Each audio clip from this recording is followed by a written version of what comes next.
Yes, going to order at 6:30. First of all, the Dalhousie Student Union acknowledges the Dalhousie University and the Dalhousie Student Union building are located on traditional, unceded, and unsurrendered Mi'kmaq territory.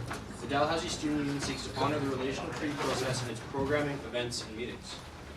I'm going to start with roll call.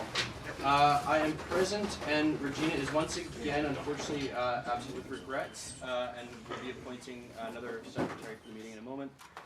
Dan Nicholson. Yeah. John Hutton. Here. Mabuba Rahman. Here. Kathleen Reed. Here. Caitlin Lowe. Here. I have regrets from Dylan Ryan. Jad Sino. Right here. Saki Sultana.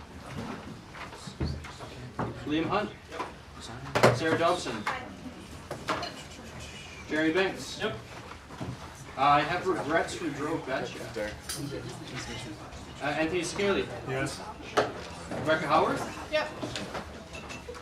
Holly Lobsinger. I have regrets from Michael Davies Cole. Harry Macaoniak. Here. Dylan Lefondre. Yep.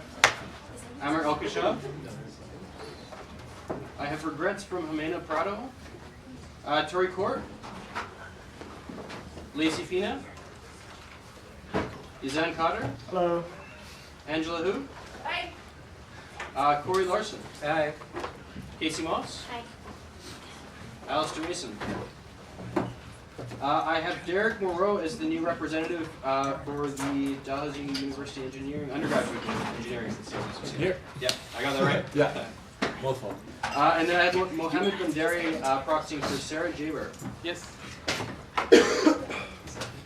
Okay, Dan Jolivet. Here. Chris Corbin. Callahan Murphy. Corlin Turner. Caitlin Martell. Here. Allison Faulkner. Here. Mark Soroka. Here. Abed Shub. Alexander Hudson. Here. Nazdeen Sultana.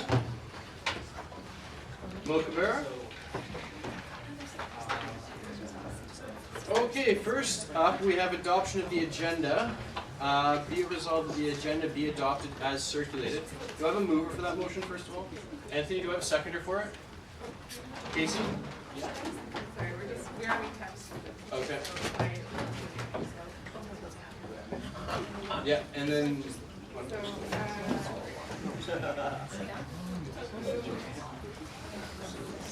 Yeah. Okay, Mabuba, you have an amendment to the agenda? Okay. There's an amendment on the floor to the agenda. What is the amendment? To add presentations from the Outdoor Society and the presentation section. Okay, go to the presentation section. Do I have a seconder for that motion to add the Outdoor Society, Kathleen? Point of personal privilege? Yeah. I couldn't hear that. Yeah, fair enough. So there's an amendment to the agenda to include the Dalhousie Outdoor Society, is that correct? And that was moved by Mabuba and seconded by Kathleen. Do you want to just explain briefly what? Yes, I think all the Labour Society, they are presenting the council by chart, and some of the communities that us to have this presentation, and so they're ready here, so we're allowing them to present. And I'd just entertain a motion to amend that, just to move them up above the member at large. It's traditionally what we do when we have visitors and council in. Would there be any opposition to that amendment, to the amendment? Okay, so we'll move you up. Okay, so first of all, voting on the amendment that Mabuba made then to the to add the Outdoor Society onto the agenda, and we're going to put that right after communications received. Okay, all those in favor of that amendment? Okay, the amendment passes. Are there any other amendments to the agenda? Okay, is there any opposition to the agenda as amended? We'll take it adopted by unanimous consent then. Next up, minutes of the previous meeting, and before that, could I get a motion to approve Kaylee as the secretary for tonight? Corey seconded Rebecca. Is there any discussion on that? Regina unfortunately could not be here tonight again. Okay, is there any opposition to that? We'll take it passed by unanimous consent. Next up, minutes of the previous meeting. Be resolved that the minutes of the December 2nd, 2015 council meeting be accepted. Do I have a mover for that? Angela, seconded Caitlin. And is there any discussion on that? Any amendments? Is there any opposition to accepting the minutes as circulated? And yeah. Okay, I'll take it. Did I ask for opposition? Is there opposition? No? Okay, we'll take it passed by unanimous consent. Communications received, regrets I noted. I have John's report, which I'm going to circulate shortly, if there is approval by council to do so. Could I get a motion to approve John's report? Bart, seconded by Sarah. And is there any discussion or opposition to that? Okay, I'll take it passed by unanimous consent. And that's it for communications received. Next up, we have the Outdoor Society. You guys have 15 minutes. It can be extended if needs be by the council. Oh, I see, okay. We're still in the weather. Bear with us, guys. You folks want to come here?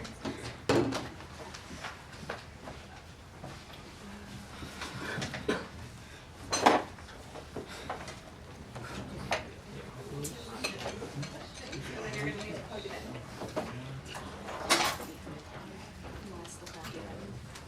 Glass of water on it.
Like if you fell out really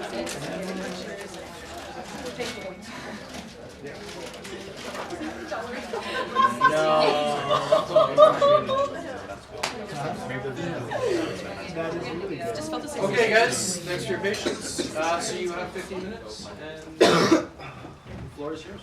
Alright, so we're the Dalhousie Outdoor Society, and just this year became a levied society, so we're just going to present you guys kind of the things that we've been doing with the money and how it's been helping us out to reach out to more students. So, we do some pretty cool stuff, and here's a quote Selena liked. Being alone is cold, being soaked alone is cold, being soaked with your best friend is an adventure. So,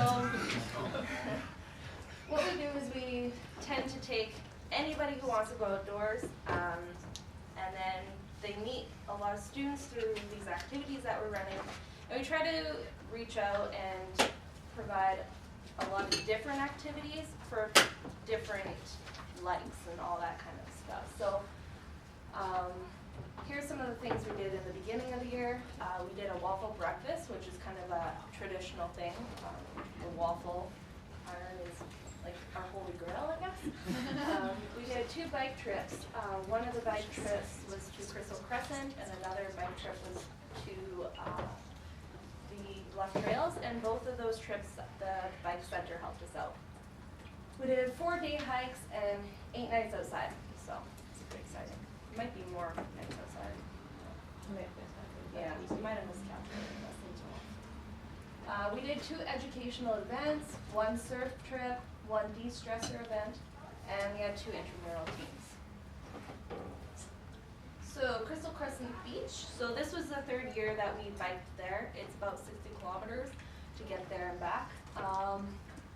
And what we did is we signed up with the Great Canadian Shoreline Cleanup and we picked trash up, and it was lots of fun. And more fun than it sounds. We did a few short excursions, such as hikes. One of the days we tried to do mudsledding, but weather didn't permit, so instead we went and did a sandcastle building competition, but it turned out to be just like, we made a croc mermaid, which is a crocodile mixed with a turtle mixed with a mermaid. And yeah, so here's some pictures. That's from Martinique Beach. I call it Martini Beach for some reason. And that's from Keji. So, Keji is one of our bigger trips that we like to do. We usually do 2 nights at Keji. And what we do is we rent canoes and canoe to each site. And typically about 10 people go on the trips, roughly. We run 2 every year in October. They're big day. Paulette's Cove, we did in November. I was a part of that one. It was a lot warmer than you would suspect. We had a little bit of rain in the last few days, so that was a little bit of a damper, but it was lots of fun.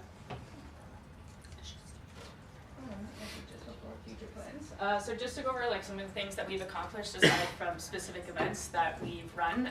This year was the first year obviously that we had the levy, and one of the things that we did to be able to accommodate reaching out to more students is we assembled a team of trip leaders.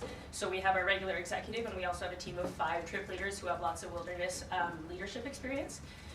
So this was the first time we had them, so that was a great success for us in that we've got people whose designated job is not so much the administration of the society, but to make sure that we have trips running all the time, which is why we're able to have so many trips this year. We successfully ran all the trips that we mentioned and a couple of others that weren't in the summary, and we did it not so much as a band-aid. So for a risky society, we were pretty proud because nobody got hurt, even to our little cat, so that was exciting. What else did we do other than specific events? Yes, we had our first, I guess, capital investments. We bought some new sleeping bags and sleeping pads, and we're hoping to purchase more come the end of the year when we see sort of what our budget's looking like. But that was exciting. We were able to bring more people on trips because a lot of students, even if they have experience, don't bring their gear with them. So we were able to bring a lot more people along because we did buy these sleeping bags and sleeping pads. One additional note, we just implemented a grant application. So if you guys know Outdoor Related Society or has a society that does outdoor events, we have money set aside for these kind of groups. We initially had in our constitution that we would have an outdoor council, but no one showed up for that. So we resorted to just making a grant application, and you can receive up to $1,000 per term. So So in terms of plans, the grant application is actually one of the things that we're going to work on this semester is sort of making people more aware of that. What was originally supposed to happen is there was a number of societies that were signed up to become Type 2 societies under the Outdoor Society and receive funding from us. And they met last year and went like, yes, that's what we want to do, and they all sort of gave their official support. And then when we tried to have this council meeting of the Outdoors societies, nobody came. So we actually haven't had, until about the last week, we haven't had anybody apply for these grants. And 45% of the budget that we get from our levy is designated to other societies for outdoor activities. So currently, by the end of the year, we will have close to $10,000, that 45%, to give to other societies. So really, if you know of anybody who wants a grant for an outdoor activity or an outdoor activity society, just direct them to us. And that's one of the things we're going to work on this semester, is making that more well known, because I assume there are people who could use the money, but they're just not necessarily aware. So we're going to work on that this semester. We're also going to work on our advertising to other campuses. Currently, a lot of it happens on Studley campus. So we're going to work especially hard on making sure we get out to the other 2 campuses. as well as spreading the word to some of the groups that don't normally get much information from us, so going towards international students as well as graduate students. What else do we have? We're also going to do more camping. Some snowshoeing and some glamping for people who don't like the pool. Yeah, this is just a list of some tentative events that we have scheduled for the semester.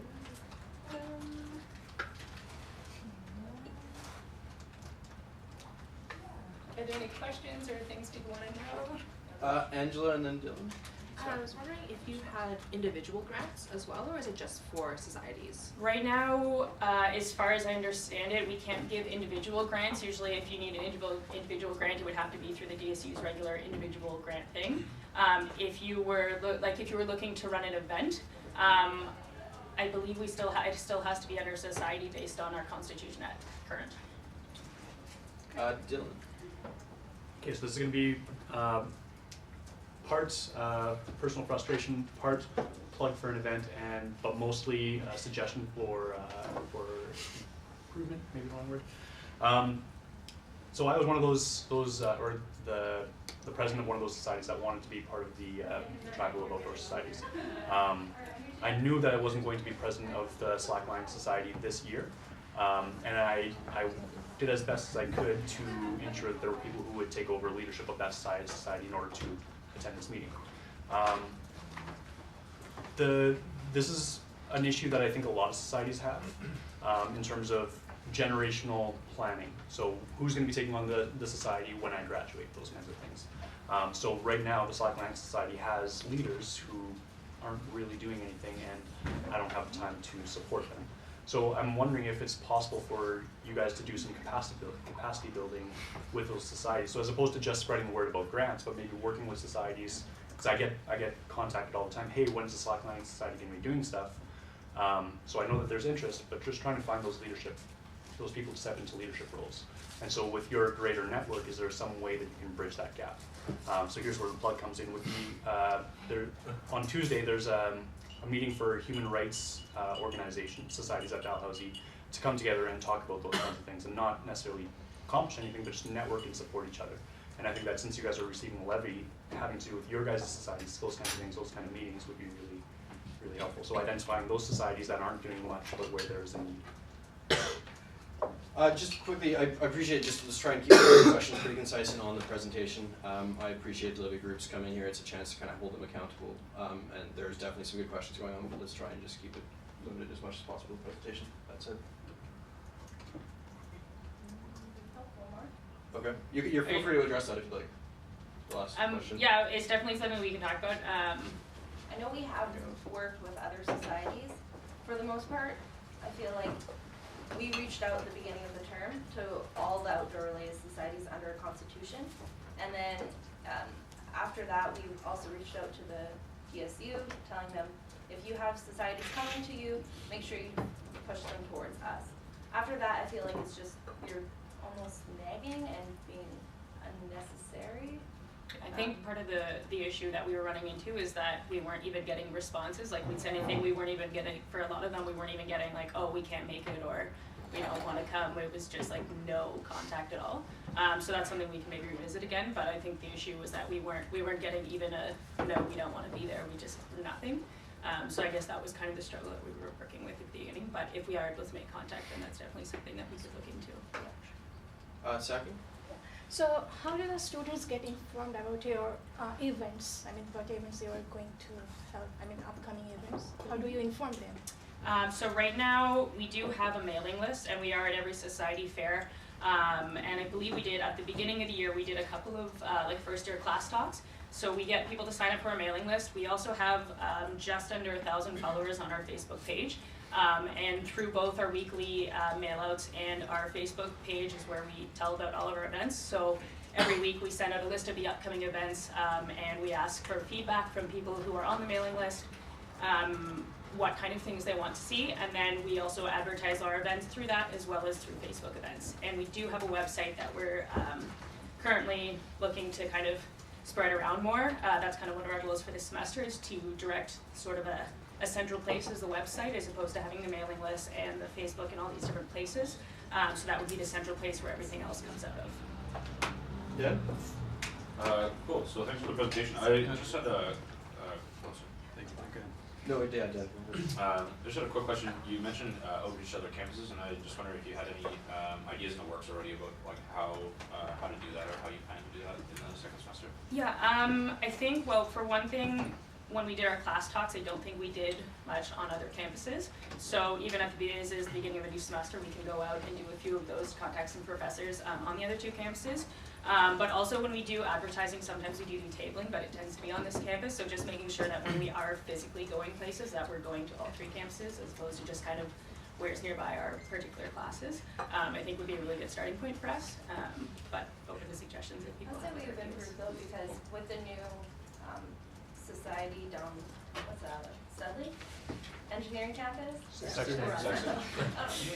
We've been trying to, like, whenever there are those society fairs, that's been helpful for us to get a word out, because we have kind of had a few engineers join through that, so that was good. Jad, sorry, were you?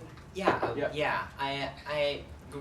Good on you for all the work that you're doing in sort of the many events that you're hosting in a semester. I had a question about the selection process for the students that actually end up going on these events. Do you have some sort of process in place where you limit the number of times the students can go on a certain event, or can the same student, for example, go to every single event? So I'm just sort of wondering about, are you consistently reaching out to different students, taking them out, or is it usually the same sort of group of students? So Yeah. currently, we don't do a lot of postering. In terms of who we sort of tell about our events, it's going to be whoever's decided to come on the mailing list, and we do like often encourage people, if they know anybody interested, to give us like an email, and we can add them to our mailing list. As far as selection process, what we do is a lottery system so that it's not a first come first serve for whoever happens to be conveniently ready to go. We kind of set a period where you can express your interest and that you need to give the following information. And then we do a lottery system at the time that we've stated, using usually just a random number generator, and then whoever many people we have space for, that's how many we take from the people who said within the week or 2 week period that we gave for saying you're interested, kind of thing. Also, another note is we don't require you to have gear, like camping gear. We just require that you have your own personal gear, like a sweater and all that kind of stuff. We can supply sleeping bags, tents, like cooking stuff, all the basics for the camping. So it's really nice for people who don't have gear and wants to try it out. So. I have Corlin and then Jeremy. My question is more specific to my society. So I was just wondering if you had an email that I could reach out at a different day. Yeah, it's daloutdoors@gmail.com. Thank you. Jeremy? Yeah, a couple questions. I really love what you guys do. I've contacted you guys on Facebook and asked to be part of your mailing list. But I haven't had weekly mails, that's for sure. Yeah, they're not. Okay. With that in mind, as a society that has a membership of over 17,000 people, you mentioned going to a couple class talks and society fairs to reach out to them. And you also mentioned potentially having a surplus. So my question for you is, I guess in twofold is, A, what are you going to do with that surplus? And B, is there other ways that you could reach out to students on campus? Because from the sounds of it, you're a society that has over $20,000 in funding. Yeah. And it doesn't sound like 10 people over a dozen events in the fall reaches out to that 17,000. Yeah. So to address the first question, the surplus, that's something that we're trying to figure out what we can do. Because currently that money, by our levy, based on our levy question, was that 45% goes to other societies. It's not for our use. And we actually received our first grant application today, and we haven't had anybody contact us that before that. So we're hoping in that terms that we will get to distribute that to societies doing outdoor events. If we don't, that's a question that we were going to have to do a lot of talking and come back to DSU about what we can do, whether it's something we have to change in the Constitution at the end of the year. Because obviously we do have a lot of money kind of sitting there. Sorry, your second question was? Are there ways to improve how you reach out to the rest of your membership? those Right. who are not on the mailing list? I definitely think they are, and that's kind of one thing we've had sort of very few brief discussions so far. That's one thing we're working on, so we are open to suggestions. I think part of the issue in terms of like the disconnect between how many people we get from Studley campus versus other campuses is a lot of the fact that most of us from the executive and the trip leaders are just present on Studley campus a lot more. So being present at other events and kind of making sure to be aware of the other types of events that are happening on other campuses is going to be something that's really important for us, because we hear a lot more about the Studley ones because there are signs up everywhere surrounding us, so making sure that we seek out the information to know when was good times for us to go. We are open to suggestions. If anybody has any or wants to send us some afterwards by email, that's great. But that's kind of, I think, the biggest first step for us is to make sure we're aware of the times that we can go and making sure we make a physical presence so that people can actually see us and get to know faces so they feel more comfortable, especially for beginners who are a little afraid to come because they see a lot of our photos and they're like, oh, I can't do that. So, yeah. Angela? Yeah, sorry. Sorry. Can societies who aren't necessarily sort of outdoor-based societies apply to you folks for a grant for an event that is like an outdoors event? Does that make any sense? Yeah, so the grant, the money that's going to set aside is for outdoor-based societies and any society that's running an outdoor activity. So if you wanted to take people snowshoeing, for example, you could apply for a grant that would cover rentals for snowshoes or a bus to get out there, that kind of thing. As long as the actual event itself that you're applying for is related to outdoor activities, then you can apply for the grant. Great, thanks. Okay, thanks for coming in, guys. Oh, Yeah. Sorry, no, it's fine. Okay, yeah, thanks for coming in.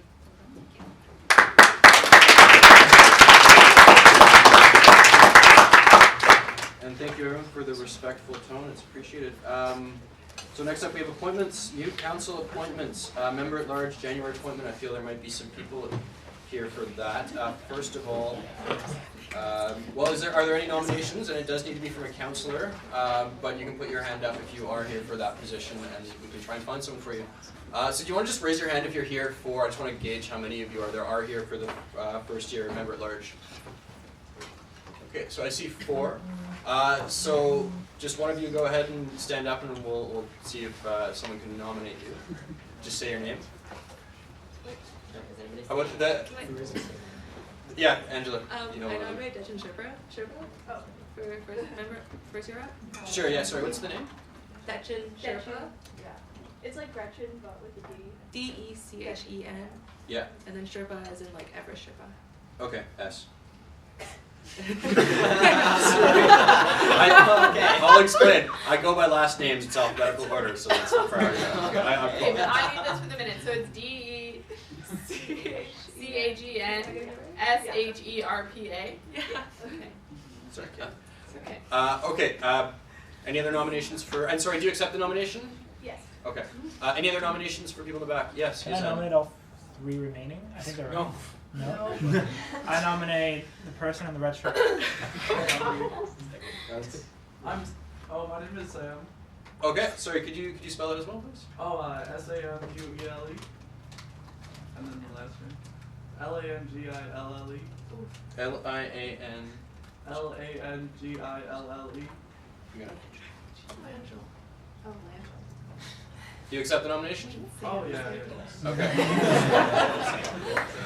Should I nominate the person in the front row? And what's your name? Danielle. Danielle, and your last name? Lapierre. L-A-P-I-E-R-R-E. 1 L or 2 L's in Danielle? 2. And do you accept the nomination? Yes. Okay. And there's another one. Yeah, Sarah. And whoever is left. I nominate them. There you go. Make it good. And sorry, what's your name? I'm Kenyon Nagy. So that's K-E-N-Y-A-N. And last name? N-H-E-Y. N-H-E-Y. And you accept the nomination? Yes, I do. Okay. So, and sorry, are there any other nominations from the floor for member at large, first year representative? Second time, are there any nominations from the floor for first year representative for member at large? Any other nominations from the floor for member at large, first year rep? Okay, that's it then. So what we're gonna do, I'll explain it to you. We do go by alphabetical last name, so each of you is gonna have a chance to just explain why you want the position, why you think you'd be good for it. The other candidates at that time are gonna leave the room, and council can ask you a few questions. It'll be brief, and at that point we will hold a vote, and you'll all be welcome back in the room. So who is first? It's Lynn Geel. Lynn. Sam. Sam's first. You are first. So you're gonna have a chance to just, like I mentioned, speak to why you want the position, and if I can ask the other three candidates to leave the room at this time. Yes. Are you a candidate, Dylan? Would you like to Nominate Dylan. It's fine. Give it on for now. Okay, so Samuel, you can just stand up and address council if you may. Oh yeah, and would you mind coming up here, the camera and everything else, so everyone can see you?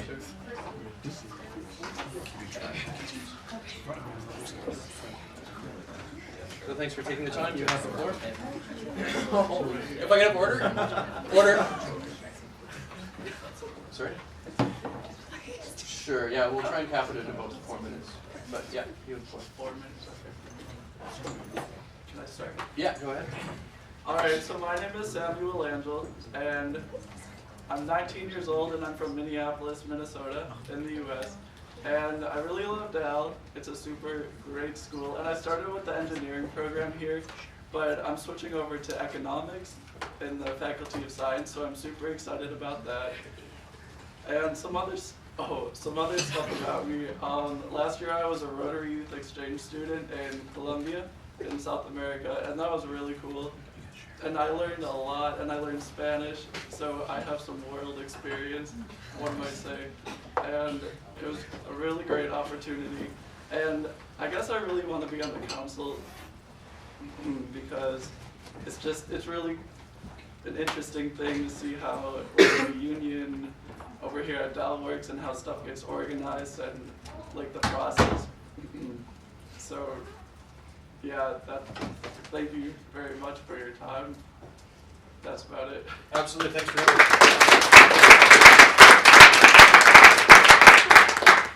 So are there any questions for Samuel?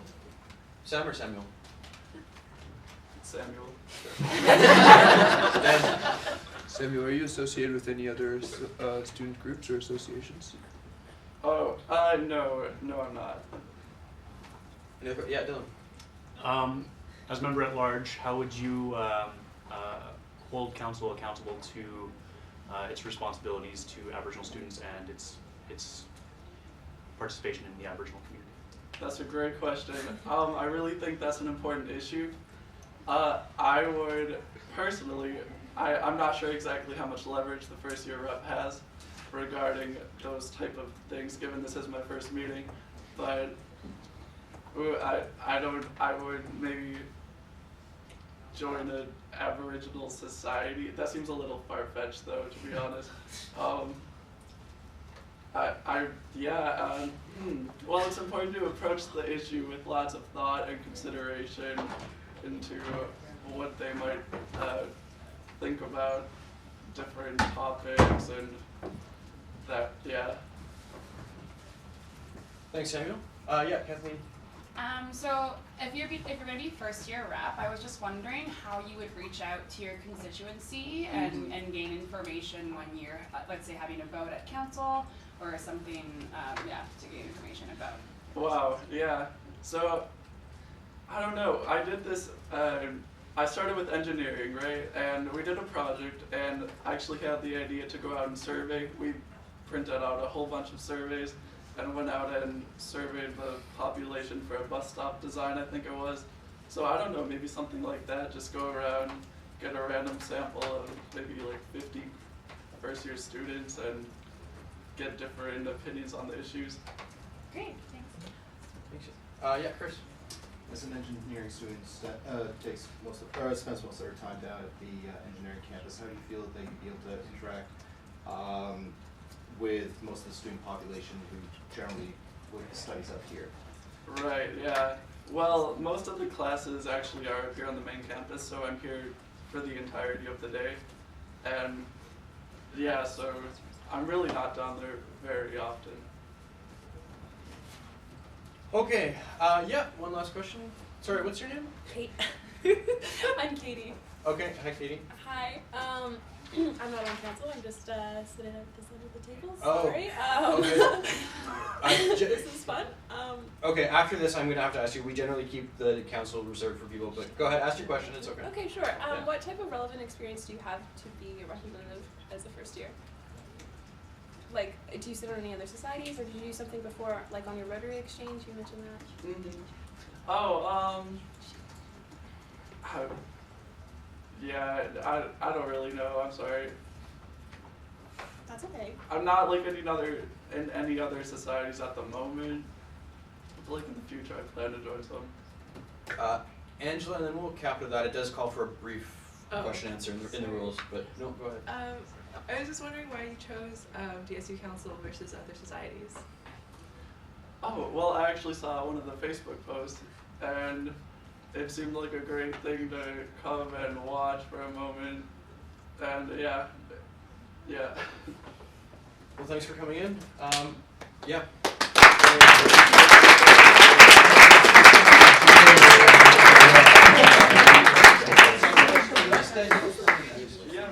Thanks a lot. Well done. Oh, thanks.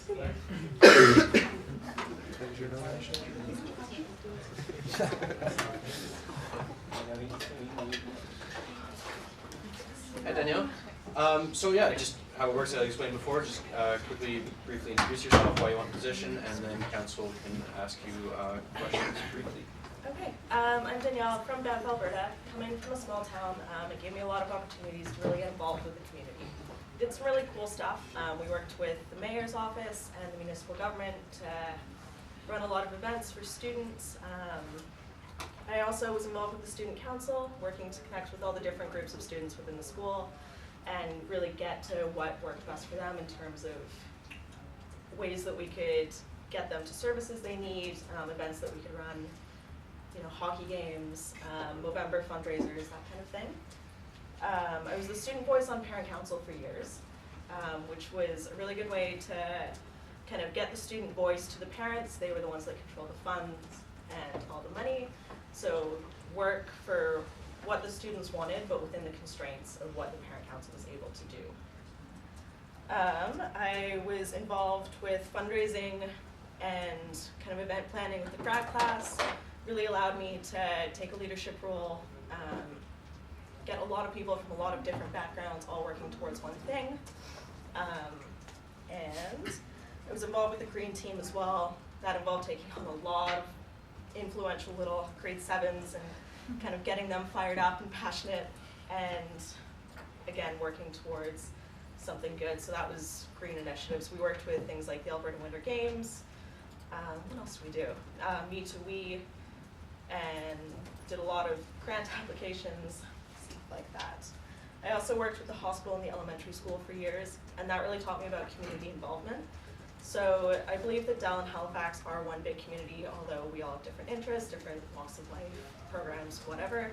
And the more that you can kind of bring people together and do what works best for everyone involved, better.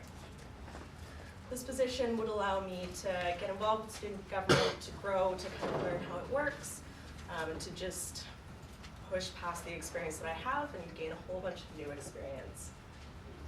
I do live on campus. I'm involved in a few different things. I believe that by being here, I'm really able to kind of give the voice of the first year students, just by being open and listening and talking to people. So I think I would excel at this position because I have the experience to back it, and I have the passion to take it forward. Okay, thanks, Danielle.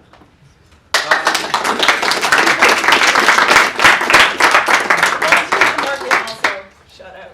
So I'll open up some questions now. I have Dan and then Sarah and Portland. Dan.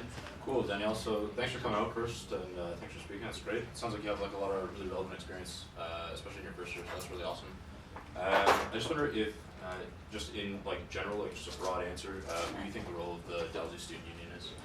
To represent students, to back them when they need it, to offer services, whether it be like mental health, kind of a safe place, or offering fun activities such as the Outdoor Society, which I want to get involved in because that looks awesome. Just kind of being an area where it's not about school, it's about stuff that's going on outside. Cool, thanks. So next up I have Sarah and Corlin. Yeah, just really quick. What are you studying? Arts.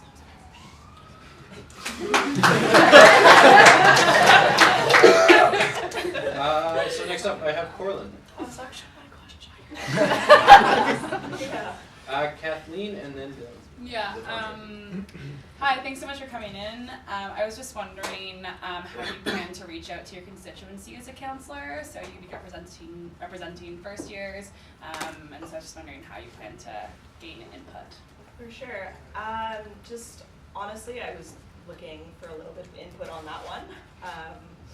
But just by being out there, being open, having them know who I am, and social media is huge on that one. Yeah, just talking to people and. Thank you. So next up I have Dylan Latundra. In your capacity as member at large, how will you foster or work to foster positive relationships and understanding between Aboriginal and non-Aboriginal students at Dalhousie, considering Aboriginal students are a very small proportion of your constituency? Again, I would be looking for a lot of input from yourself there. Just reaching out, making sure that they realize that there is someone they can go to get things done. Yeah, I'm open to input because honestly I don't have a ton of experience with Aboriginal students and relations, but I'm more than willing to learn. Thank you. Derek. Yeah, you mentioned that you're a part of a few things already here at Dell. Could you name what some of those are, and if there are other societies or kind of groups that you like want to or plan to associate yourself with in the future? I volunteer with the market, so there's that. I work with Howe Hall Council a little bit for some event planning stuff. I'd love to get involved with the Outdoor Society just because it's really cool. Rotaract was another one that I was looking at getting involved with. Cool, thank you. As much philanthropical stuff as possible. Bart, and then last question. Well, Bart and then John, and then I'm going to cut it off at that just because, like I said, brief. Why did you choose to come to Dal all the way from Alberta? It's far away from home, honestly. Yeah, it's good school. I have a ton of family in England, so it's really quick to fly over. Flying home is not the greatest thing in the world, but I don't think that taking the safe choice and going to the same schools that all my friends were going to is really a way to grow. So, John? Yeah, at DSU there's a lot of advocacy for students on a number of issues, and first-year perspectives are really important in shaping those. So I'm just curious, what do you think are the top issues facing students that the DSU can advocate for? mental health would honestly be my big one. I'm a big advocate for stigma surrounding mental health, what we can do to get rid of it, ways that we can make, getting any kind of counseling or even just knowing where to go for suicide prevention, for mental illness. Okay, thanks all for coming in. Appreciate it. And Danielle.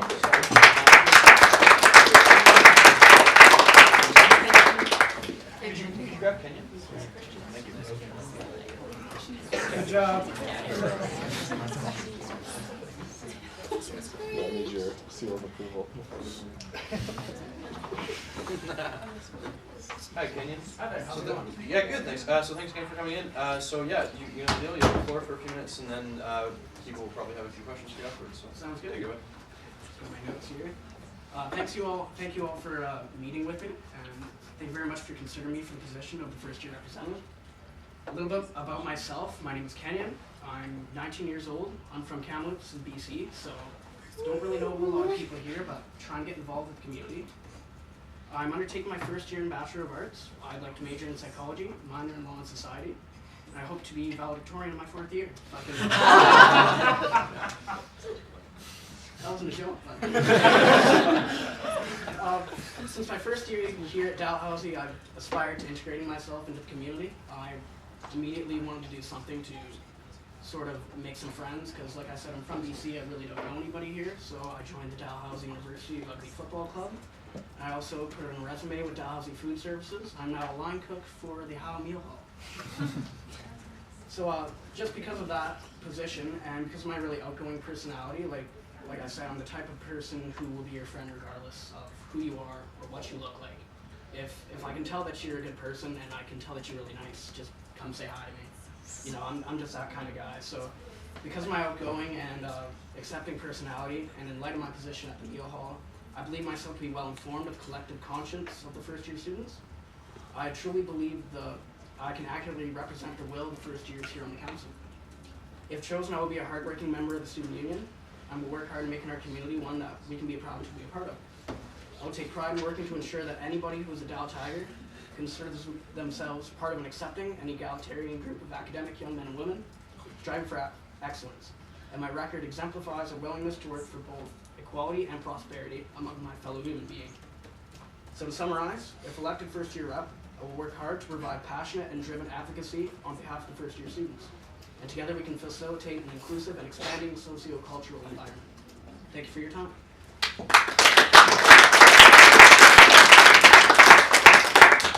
Is there any questions? Yeah, so thanks. Dan and Dylan. Sure. So thanks for coming out and thanks for speaking. That's awesome. I just wonder, just in a broad sense, if you can let us know or tell us what you think the role of the Dalhousie Student Union is. The role of the student union, I would say would advocate for the students and what would we like. I mean, we are paying thousands of dollars to this university. It's a little different than high school, you know what I mean? You know what I mean? Like, in high school we can't just make demands. We can't ask for things, you know what I mean? Because it's all being paid for by our parents, and we're all supposed to go there. We're all supposed to get our degrees, high school degrees anyway. So when we show up here and, you know, it's more or less on our own accord, more or less on our own dime. So I think we have a right to say, yes, we want better Wi-Fi. Yes, we want some sort of preparation for the beginning of the school year, because that's one thing I'd like to bring up if I become the first year rep, is just like a university prep course, honestly, just something that we can do so that we actually know what we're doing. Because to be honest with you, I didn't know I was supposed to read my textbook for the first month. I was expecting the professor to be all like, okay, so for the next class you're going to read chapter 1, and it didn't happen. And when I started to get worried, I went and asked the professor, and they're like, oh, it's on page 18 of 30 in your syllabus that you didn't read. So, you know, there's just little things like that where if you're first year and you really don't know what university is like, and me personally, I took a year off after high school, so it was sort of just going from snowboarding at the mountain to jumping right into academics, so I really didn't know what I was doing for about the first month and a half or so, and I feel like I could have done a lot better, if that makes sense.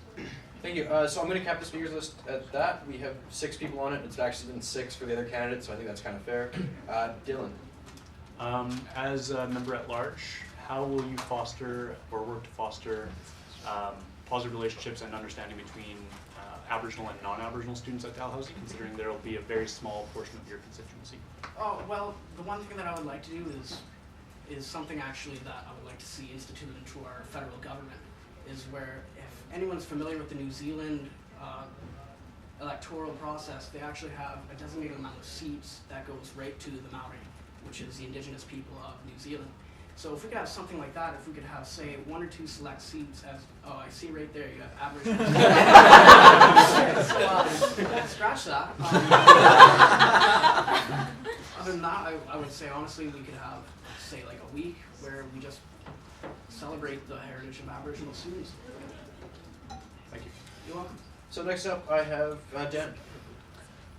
With your job and your with your rugby memberships, like how are you going to be able to find time aside from your schooling to get out to the constituency? I always find the time, sir. I've been working as a cook for the last 4 years, so you really, really have to budget your time well. You need to put this thing in the oven before this thing goes on the grill, so this thing comes out at the same time as this thing. So like, I know that might be, you know, kind of difficult to say, hey, that doesn't really apply to budgeting your time in a bigger sense, but it actually really does.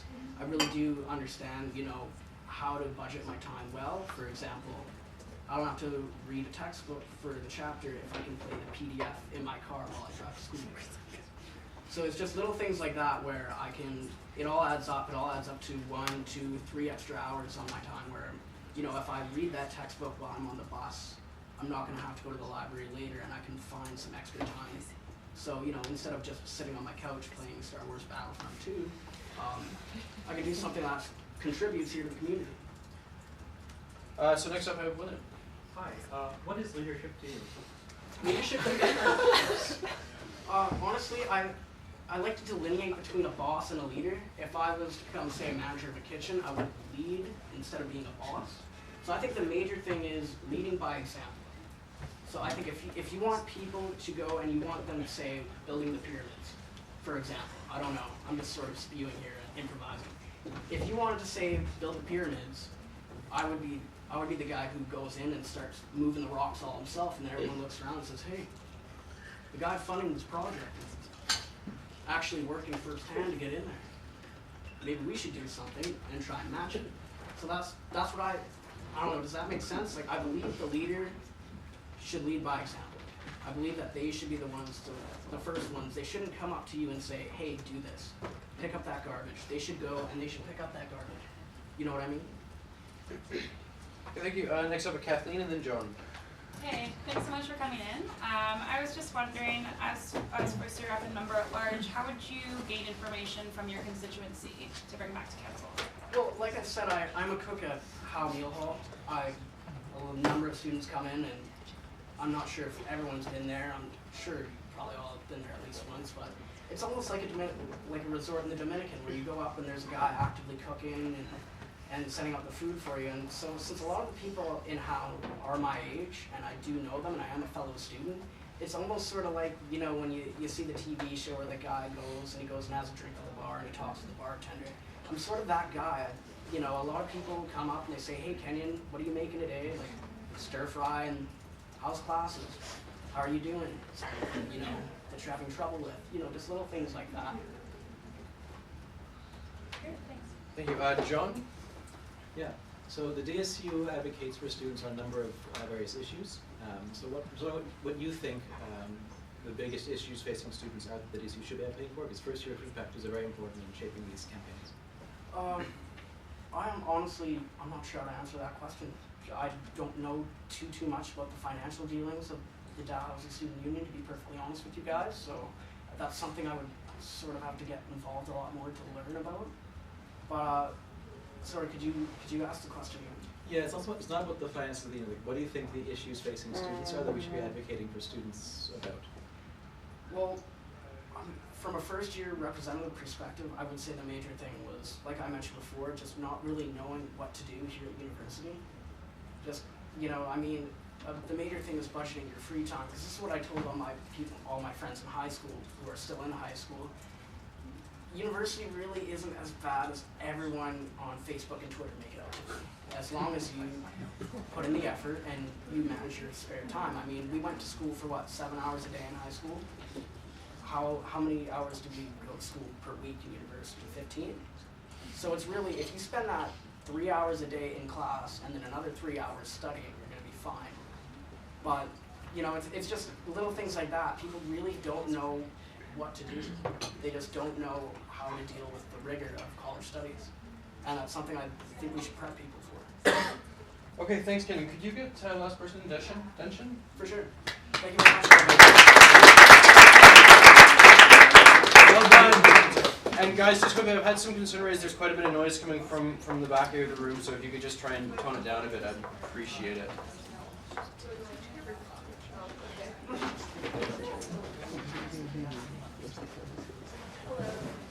Hi, so sorry, you might have heard before, essentially you just have a few minutes to quickly address why you think you're good for the position, why you want it, and then council will have a few questions for you afterwards. So go ahead.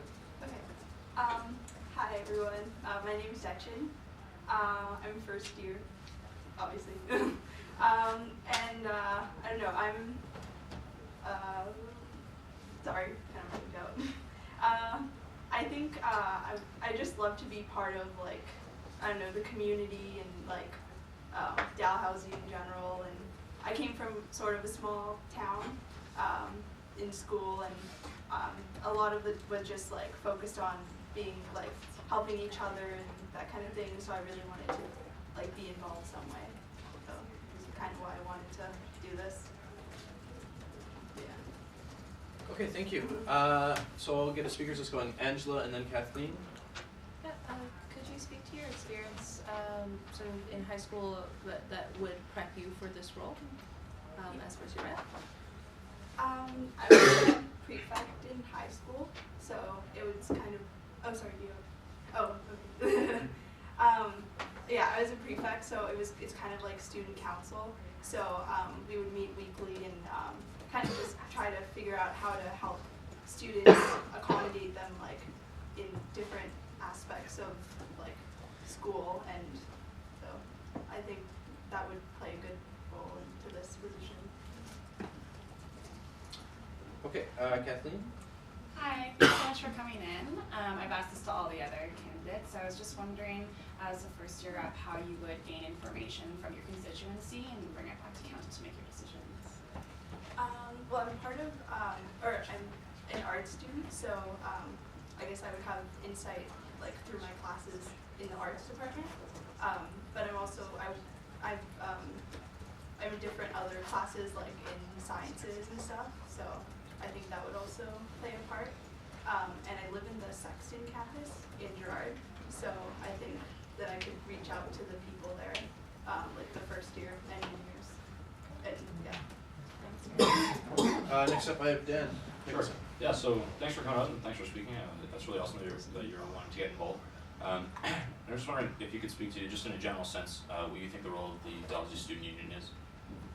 Yeah, I think it's just to like try to help students in any way they can, whether that be like, I guess I know like one of the people, VPs, was saying like it's just helping like their like slogan thing. I remember reading it. It was like what was it, like the DSU's got you or something, so yeah, basically sums it up. Dylan Latondre. As first year member at large, how would you work to foster positive relationships and understanding between Aboriginal and non-Aboriginal students at Dalhousie, considering they will be a very small portion of your constituency? Well, I lived in, or not lived, I went this past summer to like a Aboriginal like territory, and it was like kind of like a summer camp, and a big part of it was just like helping like Aboriginal, like empowering them and stuff. So we got to learn a lot about how their like culture and everything works, and I know like a big part of it is like respect. So I think just basically based on that, like trying to be respectful of them, but also like trying to help like get them engaged in the community as much as possible, because like they came here before us, so yeah. Thanks. Okay, Derek. Yeah, could you speak to some of the societies that you're either involved with now or that you're looking to get involved with kind of down the road? Yeah, I'm part of Enactus Dalhousie right now. So I did the financial literacy project. So it's basically just going to elementary schools and like teaching them about financial literacy. And I was a student mentor for the Apollo project. So it's for it was like a business incubator. And I'm part of Isaac Halifax, which is like another like nonprofit organization. Yeah. Sorry, just making my list. John. Yeah, so the DSU runs advocacy and campaigns on behalf of students based on issues that we think they need to be advocated for. And first year perspectives are really important in shaping these, the work that the union does. So what do you think are the top issues facing students in general and first years in particular? I think it would be stress is a big one. I noticed even just living like in residence, I guess because they're engineers, but just in general, like everyone's all like stressed and also like homesick. So trying to find a way like to, I guess, like foster a community so people aren't like wondering or like they're not as homesick. Okay, thanks, Deshan. Am I pronouncing that right? Yeah. Okay. Thanks for coming in.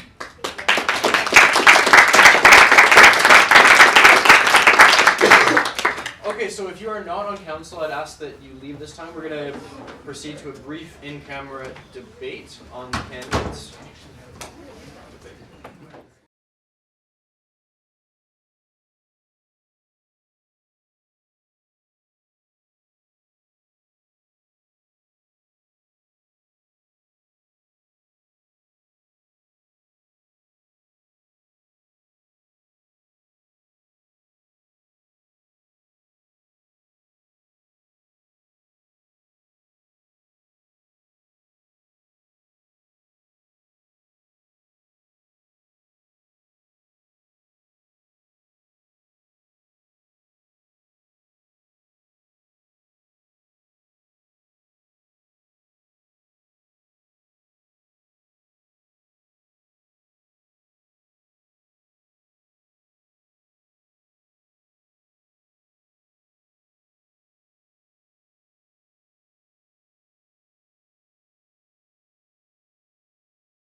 Oh, really? They are the exact same size.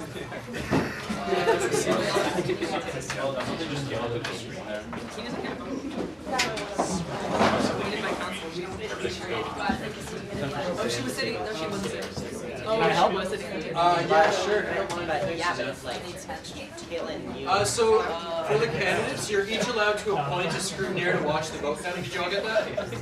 You're each allowed to appoint a scrutineer. Hey guys, can I have some order? You're each allowed to appoint a scrutineer to observe the voting. Yeah, and a scrutineer is someone who just watches the voting to make sure that it is accurate. I trust you. Sure. You want me to source No, I can't. You can go watch.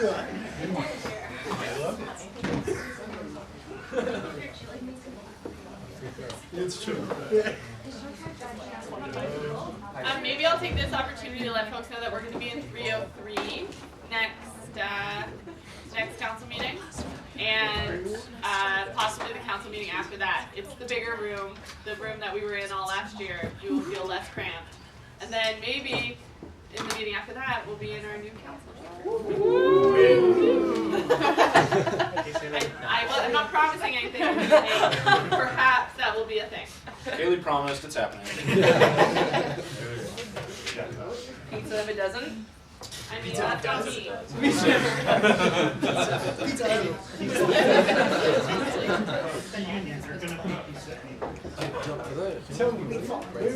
that everyone? It's open to representatives. Everyone got it in? Is everyone voted? Directly on the side of that. In general, so that includes, you know,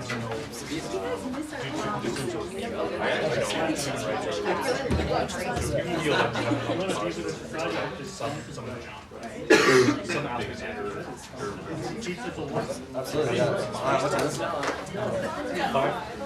this? Camaraderie does not seem like a good enough benefit from the scholars, man. I'm sure it's a good thing. Camaraderie. I want space.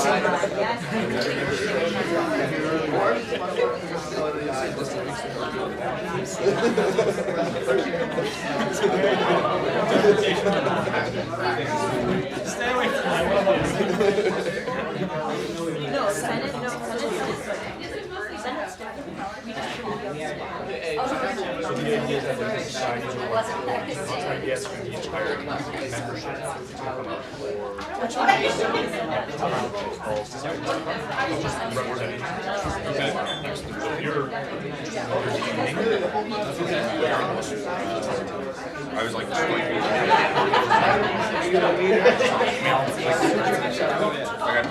usually have Okay, guys. Order. Yeah, I do need to go. I'm gonna go. Okay, guys. Can I have the results? Can I get order in the back, please? Okay. Congratulations, Danielle.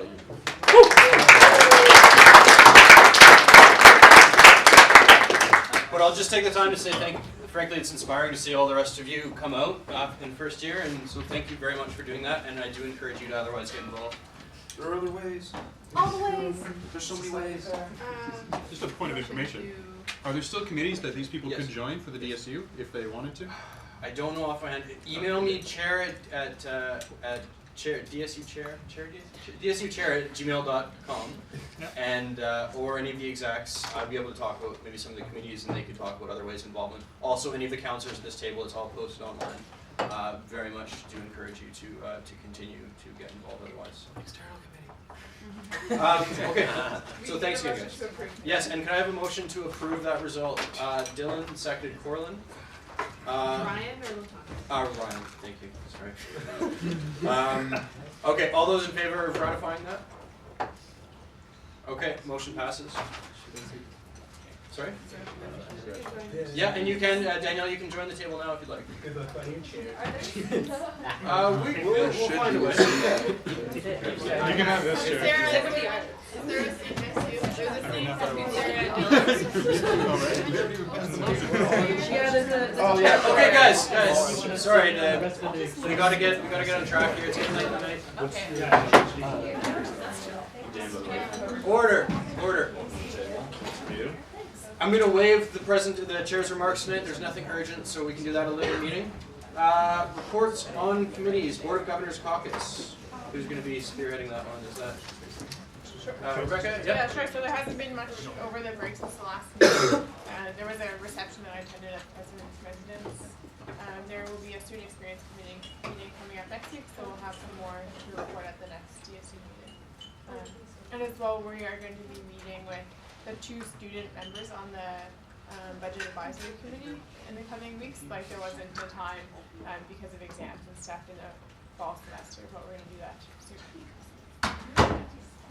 Thank you, Rebecca. Dan? Also, I attended and I think Rebecca kind of switched off for me when she came.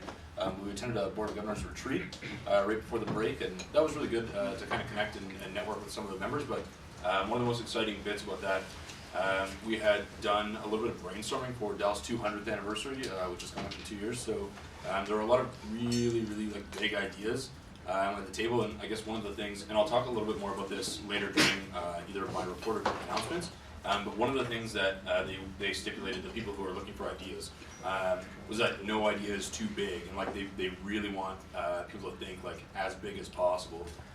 So there were a ton of like really awesome ideas that I won't really go into now because I don't want to like skew your ideas, and you'll see why I say that later on. But that was also part of the Board of Governors.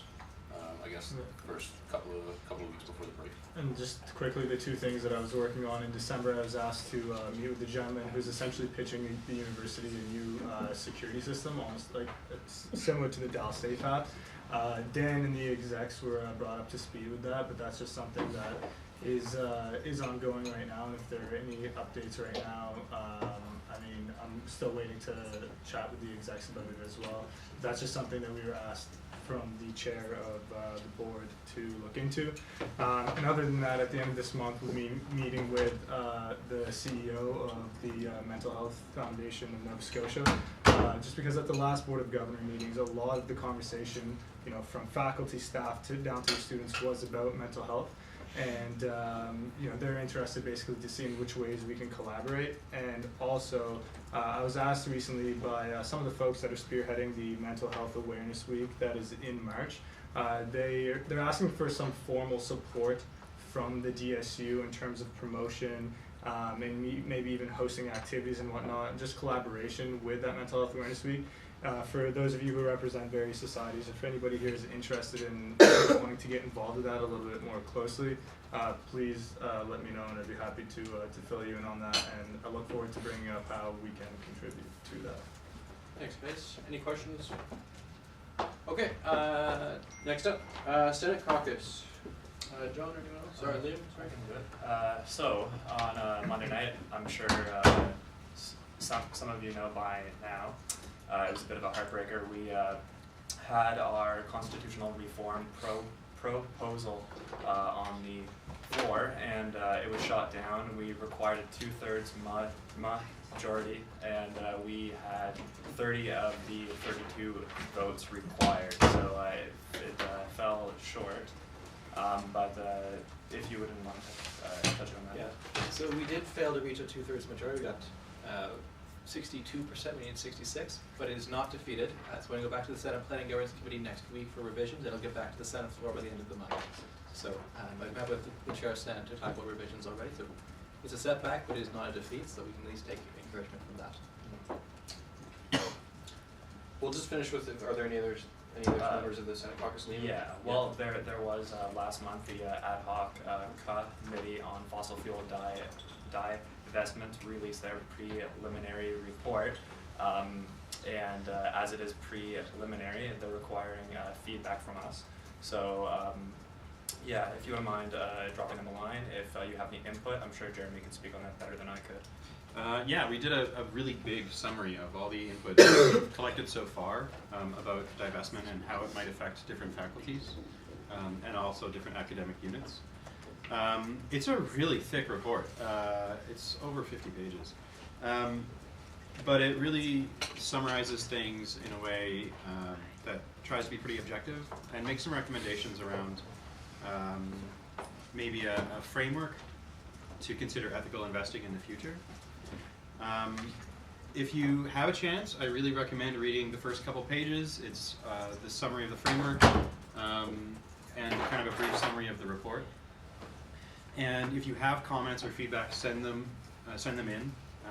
The report itself and that feedback can be retrieved or sent to Andrea Powers. Her email is andrea.powers@. Am I getting that right? Hold on. Does anyone need this right now, or can we include it in? Yeah, get an email to me later and I'll send it. Okay, cool. That'd be great. And to send your feedback in.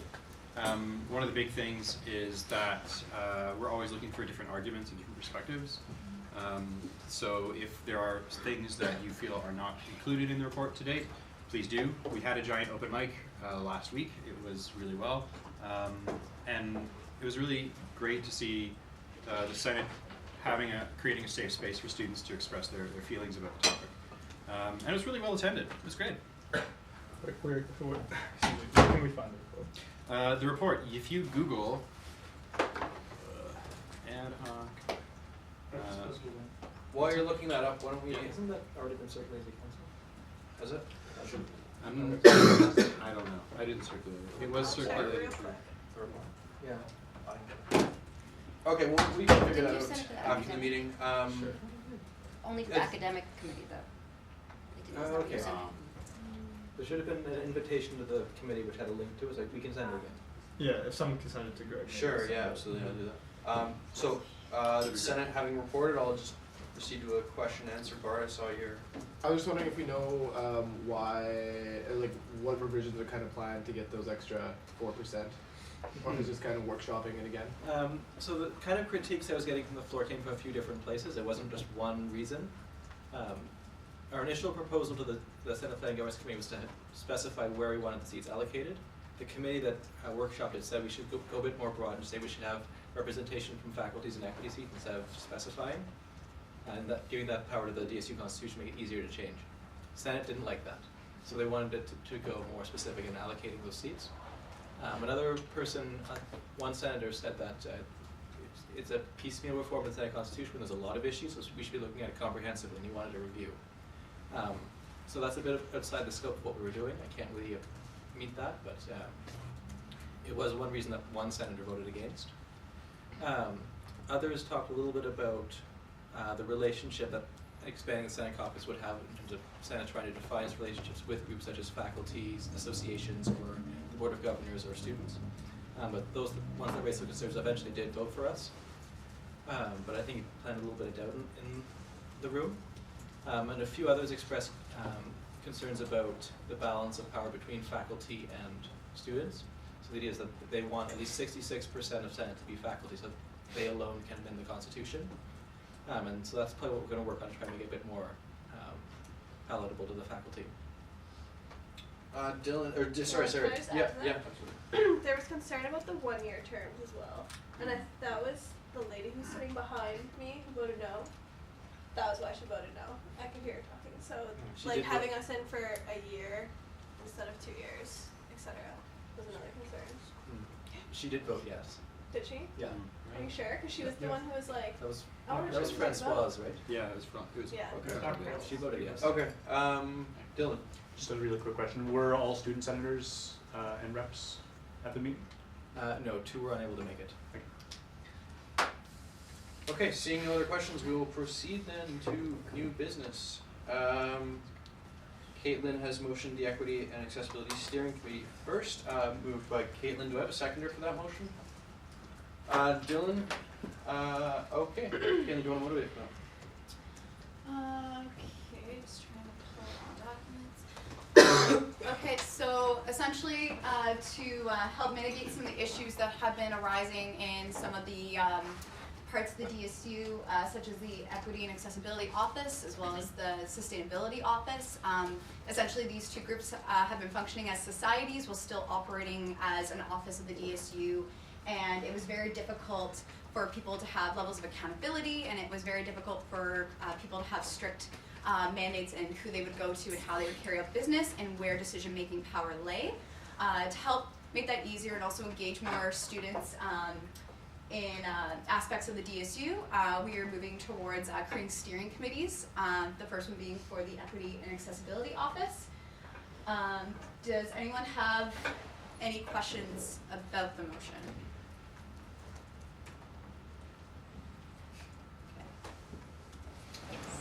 How do the people who are already in the E&A office feel about this? Do they? They've been fully involved in making the terms of reference and everything. Well, we just hired a new person, so she wasn't involved, but Andrew, who's been our officer for over a year now, has been instrumental in moving to that direction. They really like it, as it gives them more empowerment to be a spokesperson for equity issues in the DSU, as well as it allows other students to become engaged in equity issues. Thank you. So is there any discussion on the motion? Dan? Yeah, so I just want to say one thing. I think this is a really positive step because this allows the students who are on the committee to actually make sort of the decisions or plan out and vision for the future, as opposed to the hired staff that are in the office, which is kind of how things have been going. So creating this committee, I think what our vision was really bringing that ability to the students who decide to populate the committee, and that's why we're all super supportive and very much in favor of this. I think Dylan had William? Do we see any issues with populating the committee? Just wondering, because committees are always unpopular. No, because the idea is that there be appointees from the various equity student societies, and in a case where there was no student society running, then council would be able to appoint students that reflected that community. So the idea is that you would already have equity-seeking societies that are engaged and involved in their issues and passionate about being involved, and then in a case where there wasn't a functioning society, then we do have a backup that council is able to appoint members to the committee. Angela? Have these equity societies been consulted about the new committee and the fact that they would have to I believe at the very, very beginning stages of it, it was like, we're trying to create this committee, like, do you want representation on it? Like, how do we incorporate as many student societies on as possible? Yes. In the motion, it doesn't identify which societies are representing each group. It's a more general, just like there should be a representative from a society representing this category, this category, this category. So I think that the plan is that once this is confirmed, that the Equity and Accessibility Office will be in touch with societies about recruiting people to be on the committee. Or? Yeah, I guess my question is, when it comes to getting in contact with societies to fill the committee, are we just going to go with the big blanket Dalhousie organizations that represent these groups, or are we going to go kind of drill down? Because I know like the law school has groups for queer, indigenous, like all those groups. I'm wondering, are we going to ask those smaller groups directly, or are we just going to go with the big overarching groups for DAL? Maybe I'll just add that it would be open, but the likelihood is that it's going to be the most representative option. One of the problems is just in general, the DSU's governance structure privileges societies that currently exist, and one of the things we're trying to do is to say that, you know, for example, if in 10 years DAL out as an example doesn't exist anymore, that we're not in a situation where then we have to change all of these bylaws because there's that presence. So you know, I'm sure that Caitlin would be happy to talk to folks about how to expand recruitment beyond just if DAL out is, for example, who's dealing with the career appointment, about making sure that the Outlaw and other groups are consulted in that recruitment process. Next up I have Yuzan. I don't mean to be pedantic or anything, but I'm going to be that kind of person who points out like a little error there. So under 5, the meetings, it's like A, B, C, C, B, B instead of A, B, C, D, E, F, G. Yeah, it's changed in the minutes. Okay. I corrected it. Sorry, was that for tonight's? Yeah, it's just a numbering error. Okay. Yeah. Okay. Oh, okay. Any other? Yeah, Dylan, Ryan. My thing's like your workload. Obviously, this would grow it. Do you see it as like a sustainable addition to the when you're chairing 2 new committees, right? I already do a lot of work. I'm the point executive for the E&A office already. Okay. So it's just workload in a different way, and also with having a full committee to be able to help give direction to the E&A office, that will decrease my workload. One more meeting is fine. Hours upon hours of work and research will be saved by other committee members. Okay, guys, seeing no other hands up, we'll proceed to a vote. All those in favor of the motion? All those opposed? Okay, the motion passes. Yay.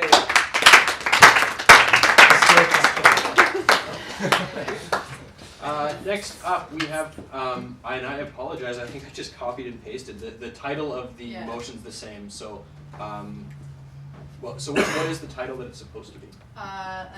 Amendment to grant policy? Amendment to grant policy, okay.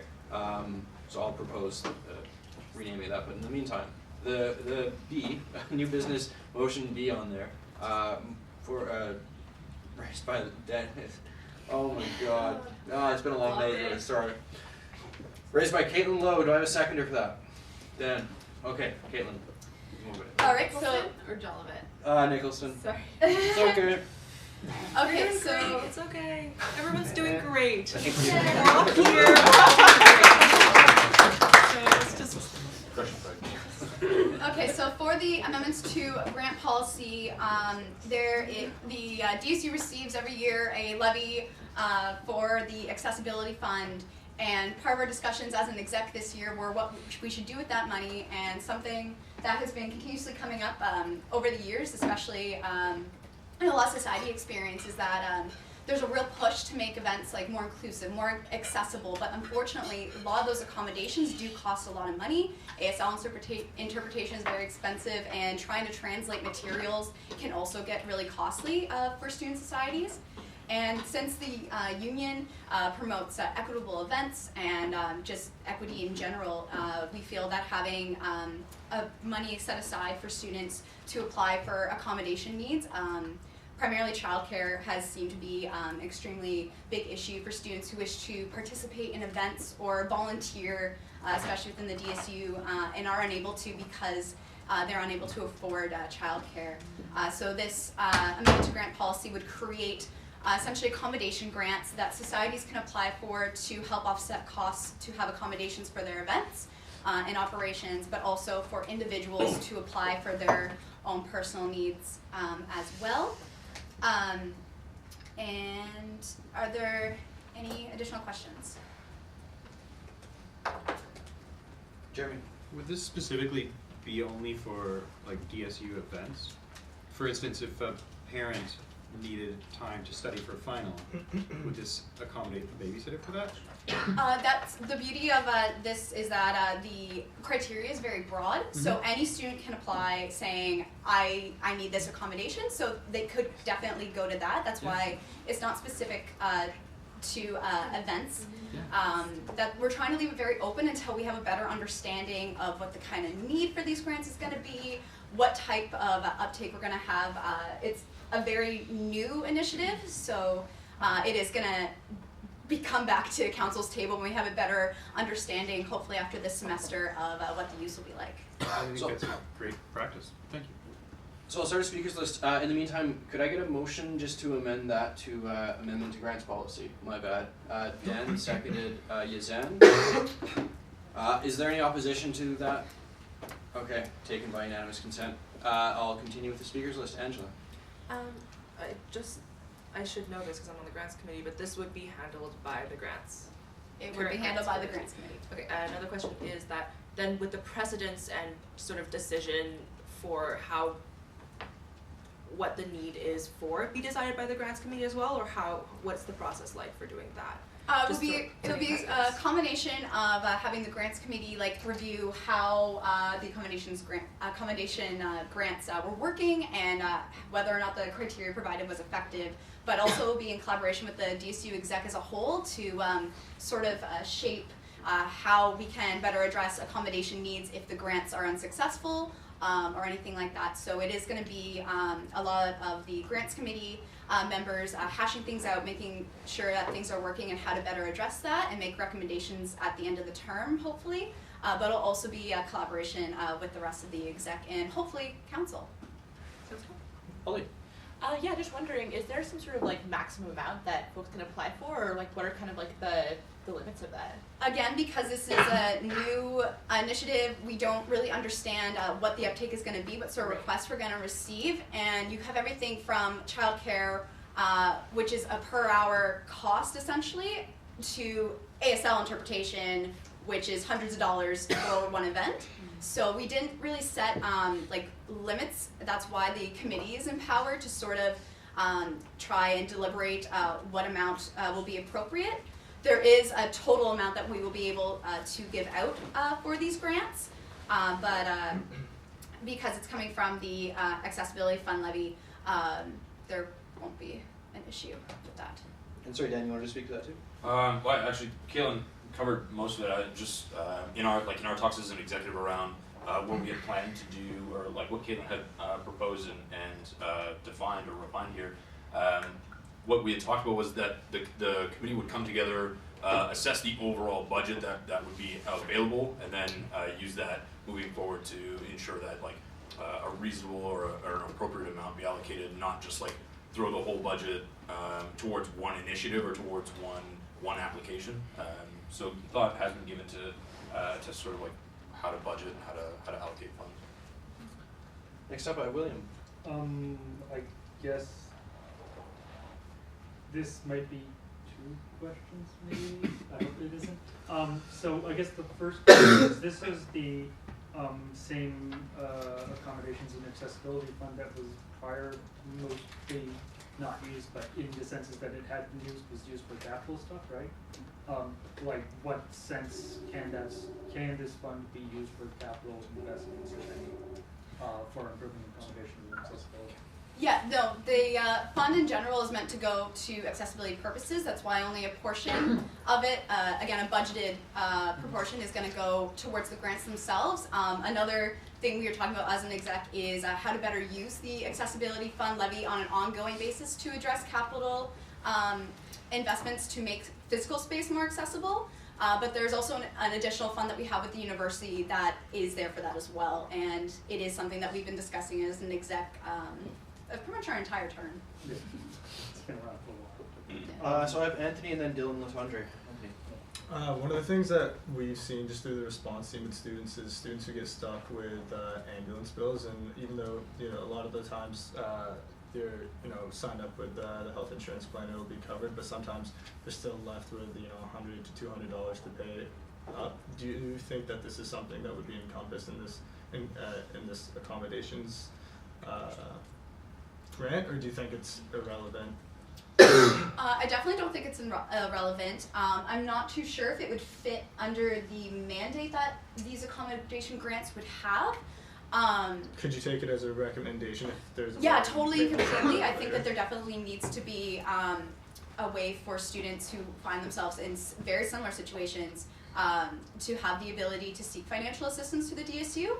I think we might be able to build that into these accommodation grants, but a situation like that hasn't been the primary purpose, but it definitely is something that needs to be addressed, be it through these grants or another form. Thanks. Okay, William, I know you had another. Yeah, well, if there's someone else, then they Sure. Dylan, and I'm sorry, I think Latondre, and I think I missed you on the last go. I apologize. I had your name on the list. No, okay. No, that's where I am. Yeah. I'm sorry if this has already been kind of discussed, but could this possibly be used on a long-term basis in terms of reducing barriers? For example, somebody who's not able to sit in a position that counts because they're a single parent, for example? Yeah. Yeah, that's what it's meant for. A counselor, a volunteer, someone who wants to be a commissioner and they need childcare for the hours that they're going to be working. Like, that's why it's so broad, is to allow individuals to apply for those sorts of needs. I think there's been discussion to have a pot of money for DSU Council specifically for counselors that need childcare, but right now any counselor or any volunteer would be able to apply for this money. Bart and then William. Okay, sorry, I just need some clarification because I think I misunderstood what you were saying earlier. I heard that it could be applied for, this fund could be applied for by an individual student who needs babysitting services so they can study for exams. And what reading the motion, it doesn't, like I don't see where that would be allowed. Like it seems to be very specifically about events. That part is the discretion of the committee to be able to designate amounts awarded. The idea is that the primary focus would be for events, but it's very much open for any individual to apply for accommodation needs in general. William. I'm just kind of wondering, because this is going to be a new type of grant, just process-wise, if we do get grants that would fall within the purview of this as just regular individual or society grants, will those be shunted into this specific funding? Is there a manner for that, and is that just going to happen, or? Sorry, you're saying about including these grants like with society grants in general? If an individual or a society grant comes in, which would be actually something under the purview of this, will you like remove that from the regular grant stream and bring it into this if it's appropriate, or? We're trying to keep the accommodation needs for societies separate so that it doesn't hinder society's ability to apply for the regular society grants. Mm-hmm. I'm just wondering, like, if we'll have someone with the regular grants keeping an eye out for stuff that is like this but wasn't applied to under this kind of Yeah, that's part of the member services assistants' duties is to, when they go through grant applications, to identify applications that may be valuable to apply for sponsorship instead of the society grants, or having, if a grant has gone through, every grant receives a checklist in which the member services assistants go through and make sure all the documentation is there so that the committee has what they need to deliberate on the grants. So as they're going through, they would be able to identify if a society has applied for a society grant for an accommodation need, and that can be addressed in this fund. Okay, wicked. Bart? Okay, sorry, just a follow-up to what I asked before, and I realize this might be in like the grants policy proper, but I'm just thinking like 10 years down the road, where would somebody reading like 5 accommodation grants specifically see that they were allowed to give it out to an individual student?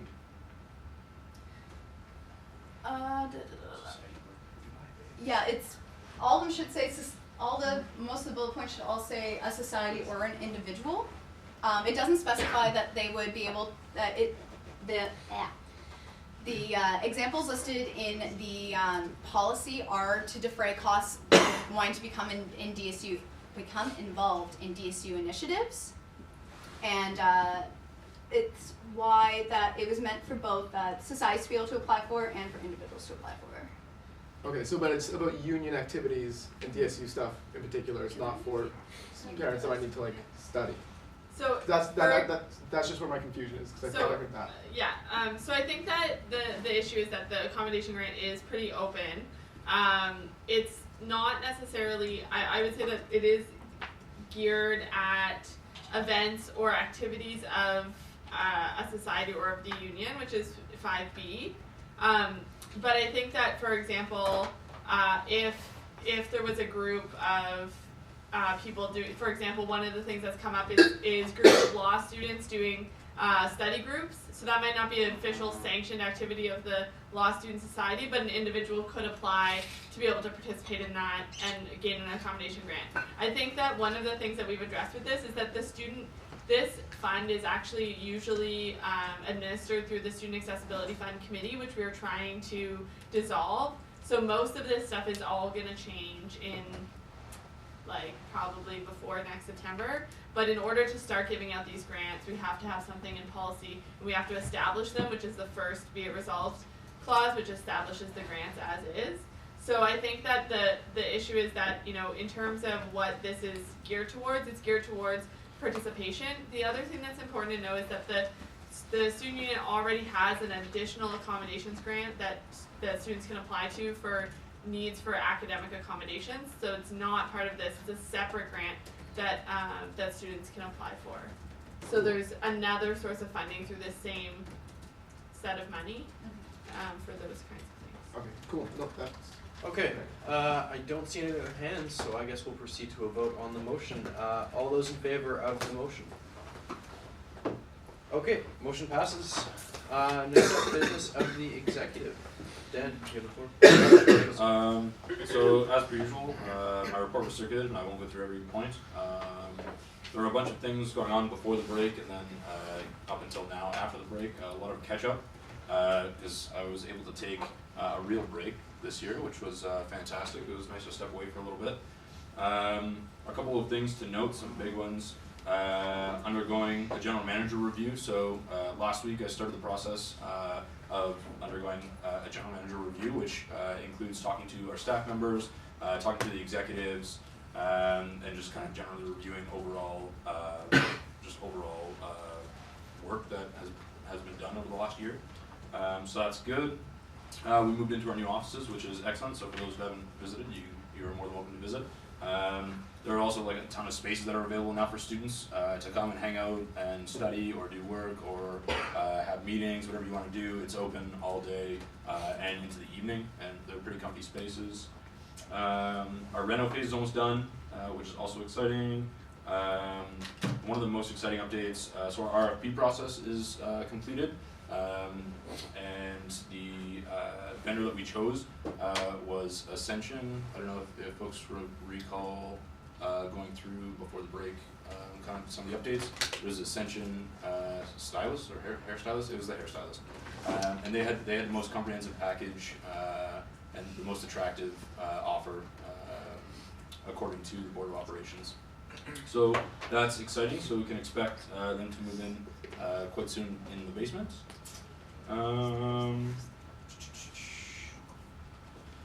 Lots of stuff. Yeah, you can. I guess you can just read my report. The other really exciting thing is the My Definition campaign, which is taking off, as well as. Well, I guess that's what I really want to talk about is the My Definition. All the faces have been chosen, so there's 14 members of the campaign that have been chosen out of a total of I think 18 or 19 applicants. So that's really exciting. And I would say look out for that campaign coming to campus very soon. Thanks, Dan. Any questions for Dan? Okay. Yeah, Derek. When are the renovations supposed to be completed? Like the full renovations? I guess that's kind of a question for everyone. Yeah, great. No, that's a great question. And I hear some giggles around the room. There should be tears. Yeah, there's tears. Okay. So the overall end date, which we are still on track to complete by the way, is the end of next summer. So August 2016, and we have no reason to believe that the overall renovations won't be done by then. So that's also really exciting. So that includes like Greywood renovations, that includes council chambers, all the different hubs, the exterior, and the brand new 2-story like see-through atrium that's going to be magnificent and beautiful, and everyone should really look forward to it. Did you say August? When did you say? Sorry, what? What date did you say? End of summer 2016. Yeah. Okay. So end of summer this year. Okay, thanks, Dan. Next up, I have Caitlin. All right. So, Society Volunteer Expo is happening next Wednesday from 11 to 3 p.m. It'll be taking place in the entirety of the Student Union building. Today is the last day to register your society, so if you haven't, you should head over to dsu.ca/expo. There's going to be the grand opening of the Society Hub, complete with a puppy room inside. And there's also going to be a songwriting workshop with Craig Cardiff, courtesy is Kathleen. Also been doing a lot of work around the Society Hub, trying to get societies settled into their offices and trying to address space needs. Campus Copy will be the overseers for the storage lockers that are going to be put in place. We're currently waiting on a numbering system and locks to go along with those, but those will be available to book for societies to have some storage space. Phone line, we've hired a new coordinator. Her name is also Rebecca. We have our training weekend taking place on the weekend of January 23rd and 24th. It's from 9 a.m. to 5 p.m. If you're interested in volunteering for the phone line, we have a Facebook event, but if you go to dsu.ca/phonelinevolunteer, you can sign up to be a part of the training. And we're really excited that we are moving forward with the university on this project. Also doing a lot of collaborating with the Student Life Communications team to help streamline some of our outreach efforts. The first Sexton Society Fair of this new year will be happening on Wednesday, February 3rd from 11 to 2 p.m. in the Alumni Lounge. SRC and Grants Committee are back up and running. Accessibility Fund Committee will be meeting on Friday. The Equity and Accessibility Office had a new hire, and now we have a new committee, so that's really, really exciting. SEP will be continuing as the Member Services Coordinator into February, so any of your society needs can be taken care of through him or myself. Very excited to have the first part of the office integration process, which is the striking of the steering committees, done for the UNA office. Doing a lot of work around the farmers market, and yeah, if there's any of your society events that you need help with or support with, or really anything at all, I'm more than willing to help you. Yeah. Thanks, Caitlin. Questions? Yeah. Rebecca. I just like to let you know that poster in the Tupper is still from 2012. So. We actually don't have a key to that bulletin board, I found out, so we've ordered new keys. So yeah, we actually realized that we didn't have keys to, I think, 3 boards that now we know about, so it's good. Angela and then Dylan Thunder. I was just wondering when the storage lockers would be ready for use. Approximately. I don't actually know. I'm assuming in the next, like by the end of the month, but I don't actually know the status on when the locks are being installed. On the point of updating stuff, I think there's societies on Tiger Societies that haven't been running for up to years. The Rainforest Society, for example, is one I think that isn't running anymore. So if we can keep that update, there could be students who are applying to it, not hearing back and wondering, hey, what's up with this society? Yeah, there are a lot of organizations on Tiger Society that are updated. Either they've become new societies with similar mandates, or people haven't been updating them. We're working to try and cut down on the amount of societies that aren't active on Tiger Society. Thank you for the Rainforest Society, but if anyone is going through Tiger Society and sees any inactive societies, please let me know and I can try and take care of that. I think that's it for my speakers list, if I'm not mistaken. Thanks, Caitlin. Next up, McGruber. Yes, I'll be brief. It's good to be back to work after having a good break in Greece for the World Debate Championship. That was great. And to start the budget process, what I'm doing this year, I'm contacting all the Type 1 societies and trying to present in their meetings about the current DSU budget and trying to get some input from their executives or members. So I'm already communicating with a lot of societies. Some I got reply, but if you didn't get the communication, reach out to me. We can plan out some meetings. So this year I'll be reaching out to your society meetings and have a short presentation on that. And that I'd like to have within mid-February. That's my plan. And the first deadline for the society audit is January 29. So let your society know to submit the books. And another project I plan to took on this term is to work on the health plan appeal process, and those who have experience of that and want some change on that, you can reach out to me. I have some ideas, but would like to have your input on that, how we can have the appeal process better, and I'd like to rephrase it to like health plan bursary and some ideas, but my focus would be more student friendly. I know a lot of, as I'm dealing with that, I have a lot of feelings about it, how it could be done better, but any input is appreciated. And of course, that's it. Any questions? When can Type 1 societies expect the second semester levy? Is it just after the books pass, after the 20th? So there is, so for the Type 1 faculty societies, you can expect money somewhere in February. I would say mid to late February. And for the Levitt Society, that should be in late March or early April. Okay, thank you. Okay, seeing no other questions. Yeah, actually, just before that moves on, I was just wondering, on the topic of when societies get paid, there was a motion that was tabled a while back to the Board of Operations. I was wondering if there was an update that could be shared.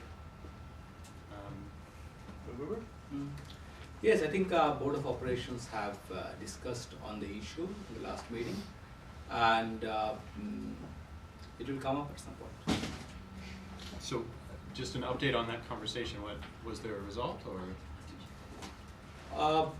I think Board of Operations discussed on the topic and felt that the main issue is not about, as we say, main issue is not about when they're getting money, but the main problem is like around some societies not having good transition between the executives. So how it can be dealt, we have lots of discussion around that, but in a sense I think most of the Board of Operations members did not feel that the way the motion was presented is that necessary or will solve the problem that was identified. I look forward to it when it comes back. Okay. Any other questions? Okay. Thank you, Uber. Next up, John. Okay, great, thank you.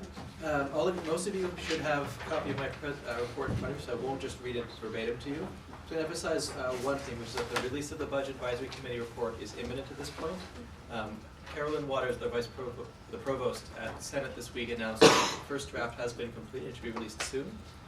There will be tuition resets in the faculties of agriculture, pharmacy, and dentistry, agriculture, pharmacy, and engineering, while every faculty, of course, will get tuition increases on top of that. As well as, while you're paying more, you will not be getting more. There will also be a 2.5% cut to each faculty. So we're gearing up towards finding ways to respond to the tuition reset and finding ways that we can stop it, because this has been done in other places. In that sense, I would really appreciate the chance to connect with your society. So if presentations to your meeting is possible, I'd like to do that, or find some other way. The external committee met this week to discuss things, and we're going to try and keep doing some actions. We're doing some petitioning at the tuition line this week, among other things. So really, that's just the thing I really need to flag. The rest of you can just read the report. Tuition fee increase is imminent. The biggest reset will be in agriculture. We're looking to make a Bachelor of Science in Halifax equal to the tuition for Bachelor of Science in Agriculture in Truro, which amounts to about a $1,400 increase in fees. Okay, thanks, John. I'll start speakers list. Angela, and then Corlin. Yeah, so it's the 2.5 decrease cut from each faculty on top of IRBA, on top of the way like IRBA allocates funds, and then there's a cut from the whole pool in general, or how does that? IRBA funding allocation is separate from the funding envelope that's allocated through the operating budget. So Okay. yes, IRBA would be on top of that. Great. Was your question, Cindy? I just don't really understand what the 2.5% cut means. Reduction in operating budget. Okay. Sorry. The university receives a funding grant from the university, and then it disperses that to different faculties. So the envelope that's coming from the central administration to the faculties will be decreased by 2.5%. I have Caitlin. Decreased. I have Caitlin and then Alexandra. I guess my question is the pharmacy increase, is that like for sure, because when we were told by our dean that it wasn't going to happen for our society, like it had been talked about, but she's fought against it and she's discussed it, and it's not going to happen is what we were told. Yeah, I heard the same thing. I heard that the dean and the director of the program were opposed to a reset, but ultimately the decision is made by the provost and the vice president finance and operations, not the faculty level. So even if the dean might have opposed and resisted, they might have been imposed by the senior administration, which just seems what happened because in Senate this week, the provost said that there's going to be a reset in pharmacy. Alexandra. Just wondering if you had a chance to go through the new collaborative health education building, the CHED building, near medicine and dentistry. And a lot of the students at the medical school are very unhappy with the new building, and we've tried to get feedback from dentistry as well, and what we've heard so far is they're not happy with it as well in terms of the number of study spaces and way too many computers taking up space. So I just wondered if you had any thoughts on that and if you checked it out. Yeah, I haven't been yet. There was an invite to the grand opening of the building that I unfortunately missed. I would be very open to hearing. I'm really grateful that you brought that up. I'd like to learn more, but I hadn't heard that yet. Okay, seeing no other hands, yeah, Yvette. One more thing, we don't have access to it from the Tupper. Apparently, we have to get all our cards activated, but we don't know how to. So we can only go through the main doors, but not through the Tupper. Okay. So you can print that up too. Yeah, that's great. So we can have access to it. We have to do that as well, like pharmacy, but that's for our building as well. It's, you just go to the, where you get your student ID and they'll update your student ID, so it's a pass card. Okay. Any other questions for John? Okay, thanks everyone. Next up, Kathleen. Yeah, I apologize I wasn't able to get a report out in time, but things have been a little bit busy. Snow Week has turned into Snow Weeks, so there are events going on all throughout January into February as well. You can check us out on Facebook, as well as on the chalkboard downstairs. There's a full schedule all the way till February 5th. Our Student Life Committee is up and thriving, and if you're interested in joining, applications are always open. So if you wanted to let your constituencies know that we are about to do another push for members for that committee. The first term went really well. I was like the first time this committee has existed in a couple of years, and I think that it's going really well. Speaker nominations for TEDx Dalhousie U have officially opened, so if you're interested in nominating a speaker for TED or letting your constituencies know about that, you can just search TEDx Dalhousie U on Facebook and find the link, or the website is just tedxdalhousieU.com or .ca, sorry. It's pretty easy to find. Something that I'm really excited about that our full-time staff members have initiated and I've joined into taking on to is this term looking into anti-racist programming and finding a group of students who are interested in collaborating on that initiative. So if you're interested in that, I myself would be the contact person on it. And as well, this term I now have official office hours that I am holding to. So Mondays and Wednesdays from 11 until 1, I'm in my office. If you're not on this campus or don't have a way to get in, my office phone also now works, which is great, so that's on the website. And as well, you can always email me.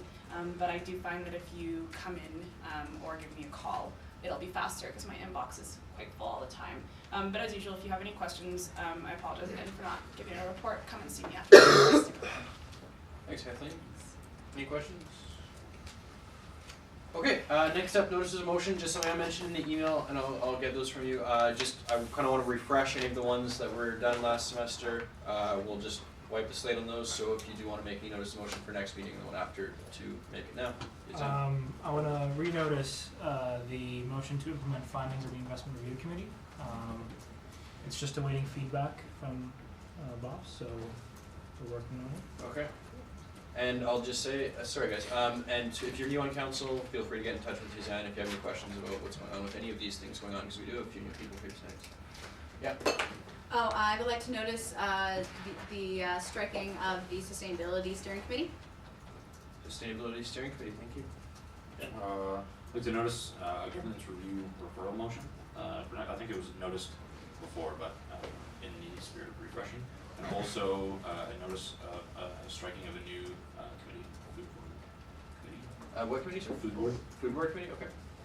Food what? Board. Food board. Okay, thanks, Ted. Any other notice of motion? I have a question. Yes. At the next meeting, the council will have to refer any levy levy proposals to the board of operations. Last year, Andrew required it be noticed. Oh. It's just a motion to refer. There's no decision or discussion. So I just am asking if Yeah. it'll have to be. And it has to be done by. The council has to receive the proposals and refer them, and Okay. then the council doesn't debate them, and then when they come back, council debates them. Okay. I don't like making kind of. Sorry. No, it's okay. It's one decision. So it seems like was there anyone planning on amending fee levies? Is that what it was? There's one proposal, but people are able to propose until Friday. Okay. So maybe Yeah. should we just notice it? Yeah, just notice it, and then Yeah. we know, and then we can withdraw it. Yeah, use that. I'll notice that. Okay. And could you just Yeah. clarify? Yeah, so it's just to refer levy proposals to the Board of Operations and the Elections Committees. So just so folks are aware, I'm gonna Harry, your face right now is just like, what is going on? So, as folks know, elections are coming up in February, and part of my role in my position is to help facilitate the elections And part of that is making sure that societies who want to propose increases to their levies or new levies, making sure that that process goes smoothly. So as some of you will probably know, the deadline for initial proposals, draft proposals, is on Friday, and then following that there'll be all the questions that we've received will come to council. Council will then refer those to the Board of Operations and to the Elections Committee. The Elections Committee and the Board of Operations will discuss those, and then on the February 10th meeting, the council will decide whether or not to refer those to the general membership through a referendum, and then that has to happen in that order on those days. Hopefully there's no snow days, because the election nomination period opens on February 22nd, and that is before our council meeting following that. Okay, so thanks, Kaylee. So everyone's clear, so that will come up at the next meeting, so notice has been provided, so as needs be, talk to your constituents, but that will be coming up at the next meeting, as well as the 4 other topics that came up. Does anyone need those again? Anyone get? You can talk to people that moved them if you need. Okay, any other notice of motion? Announcements? Dan? Just super brief, it's kind of a question that I want to pose to council. That I meant to kind of pose it in my report, and then I didn't know if it was appropriate or not. Yeah, so not next council meeting because they're not available. The council meeting after that, the group that is responsible for planning Dallas 200th anniversary is looking for student input in terms of like how we want to celebrate or how we want to commemorate Dal during this 200th anniversary. So what they want to do is come in, and they wanted to come in and do like a 1-hour consultation session like during one of our meetings, and I was like, well, that's a little much. So what they're going to do is prepare like a briefing document that that we'll circulate like with much time before the council meeting, and then they want to come in and do a 20 to 30 minute session where we can just sit here and brainstorm, give ideas, instead of having to go through a whole briefing session. So it'll only be about 20 to 30 minutes, and I just wonder if folks are interested in that, or if you would rather that I call like a separate type of event, maybe I'll host like an open forum type of thing, where everyone can come, that's outside of a council meeting time. It's just so I was like, this is the time where everybody's already here, and it would be essentially like a presentation. Okay, temperature check. Who wants the first option to have at a council meeting? Who wants so who wants that option? Put your hand up. Just idea. Who would rather the second option of having it? If we have that council meeting, would we start council earlier or anything? We'd cross that bridge. That could be an option. I mean, Well, I wouldn't want to go later, but I would vote for it if we were going to do it earlier. This is just a general gauge too. Yeah, that could be an option. I would rather have it during council because everyone is already like guaranteed to be here, and then this way we could have like an accurate reflection of student consultation versus just setting up a meeting where 10 people come and then decide what we're going to do for the 200th anniversary. Sure. So you feel like an open forum would get less attendees than a council meeting on this topic? Less time. Potentially. Okay. So I just encourage everyone just to email Dan if that's okay. Sure. Yeah, you can just email we're in me. the announcement portion and just kind of wrapping things up. Yeah. To answer Angela's earlier question, there's going to be temporary locks available by the end of this week, and then in the next 2 weeks, there's the full order of locks coming in. Thank you. Any announcements? Dylan?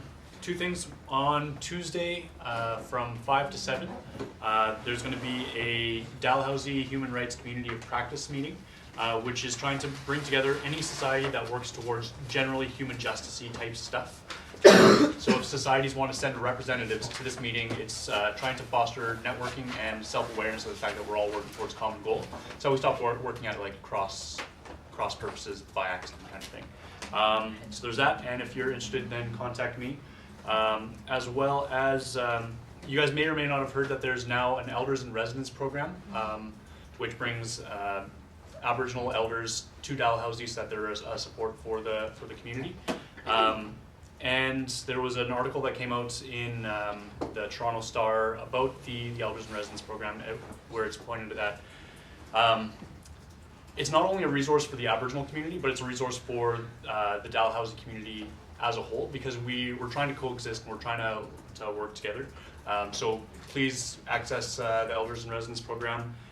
As well, we have multiple weekly talking circles where it would be great if more of the non-Aboriginal community turned out and just kind of participated in how we organize at times. Thanks. Harry and then you, Zed. I'm sorry. Dallout has an SGM next Friday. There's a couple open positions. Woo-hoo. Thanks, Jake. You, Zed? Just a couple of follow-up. One of the weekly. We're the very last thing. I there- forget the right term. Talking circles. So we mentioned we have talking circles. There's one that definitely happens on Fridays at 3 o'clock. For any other ones, if that time doesn't work, if you guys can contact me through the DSU chair or the council chair, because those are in the works. It might be Sunday evenings, Wednesday mornings. It's still kind of trying to figure out what works best for most Aboriginal students right now. But once there's concrete times, we can communicate that. Thanks, Dylan. Holly and then William. Cool. So as John mentioned, the external committee is going to be petitioning the line in the bottom of the Hicks when students are lining up to pay their tuition on Friday. We'll also have chocolate to like lessen the blow a little bit. But yeah, so we're going to be talking about basically the tuition reset and like our proposed plan of action to counter that. So if anyone is like really fired up about this issue, like definitely come out. We're meeting at John's office at 11:30 on Friday.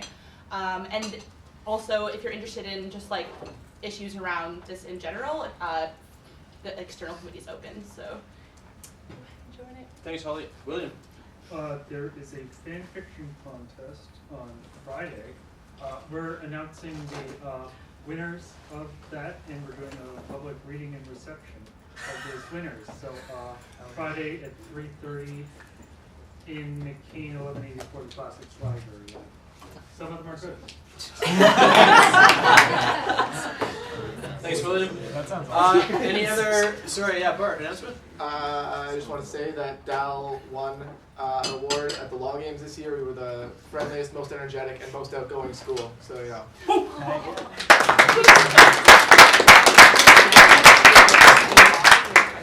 Okay, any announcents? Yeah, Derek. Myself and a few other engineering students were in Calgary just this past week, and we were at a conference called Congress. It's essentially the biggest engineering conference in Canada, I believe. And we actually won our bid to host it for the 200th anniversary as well as the 50th anniversary for the conference itself. And so we're really looking forward to kind of gearing up and organizing that. And so looking forward to your input down the road, I guess, would be one of the things to talk about. But yeah. Thanks, Derek. Was it a separate announcement? Yeah. Okay. Sorry, guys. The DAS is doing an undergraduate conference. Call for papers is out and due by Friday. So if you can quickly send us your paper, if it's an arts paper, we'll take it. I don't know, like skills, I guess, present at a conference. It's pretty cool. Thanks, Angela. Corlin. On the topic of faculty that are doing success, this past weekend, Dallas E-Commerce had a lot of success at JDCC, which is the biggest commerce case competition we go to, with two of our academic teams podiuming, one coming first, one coming third, and the school as a whole winning the academic cup, most sportsmanlike team, and volunteer of the year. Folks,